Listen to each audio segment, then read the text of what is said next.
সেদিন রেডি ফেডি হয়ে নিচে চলে গেলাম। ওইখানে হলো আমার স্নাইডারের বন্ধুরা এসেছিল, তো ওদের সাথে একটু ঘুরতে যাব, নিচে মেলা হচ্ছিল তাই। তো অনেকদিন পর ওদের সাথে দেখা হয়েছিল, আমার তো খুব ভালো লাগছিল।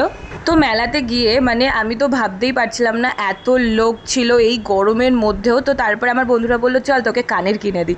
তো আমার বন্ধুরা দেখো আমার জন্য কানের পছন্দ করছে, এই কানেরটা ও আমাকে গিফট করেছে।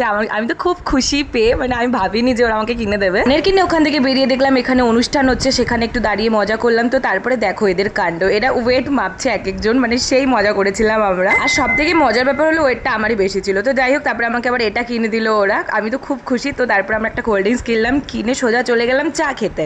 গিয়ে আমি চা খেতে এসেছি, ওইদিকে আমার বান্ধবী ফোন করে বলছে কি যে দেখ আমি তো রুমের নিচে। তো যাই হোক ওকে নিয়েও একটু মেলায় ঘুরতে বেরিয়ে গেলাম, কারণ ও আজকে বেরিয়ে যাচ্ছে। তো ওকে নিয়ে মেলায় গেছে, আর বৃষ্টি মানে বুঝতেই পারছো। তো তারপরে যাই হোক ও আর আমি মিলে ফুচকা খেলাম। এইদিকে ম্যাডাম ফুচকা খেয়ে তো খুবই খুশি, বৃষ্টির মধ্যেও আমরা ফুচকা খেতে চলে গেছি। তারপরে আমরা খেলাম পাপড়ি, আমরা খুব খুশি ছিলাম। এই ফার্স্ট টাইম যেখানে রিয়া আর আমি মিলে একা মেলা ঘুরছি। একটা মানুষ আছে যাকে খুব মিস করছি, কারণ সেই আমাদেরকে নিয়ে মেলায় ঘুরতো। তো যাই হোক তারপরে সোনু এসেছিল, ও আমাকে বললো চলো আইসক্রিম খাকে আতে। তো যাই হোক আমি আইসক্রিম নিয়ে রুমে চলে এসেছিলাম, কারণ রিয়া ছিল। তো যাই হোক এখন আমরা আইসক্রিমের মজা নিই। তোমরা এরকম মিনি ব্লগ দেখার জন্য লাইক কমেন্ট শেয়ার সাবস্ক্রাইব করে দিও। বাই।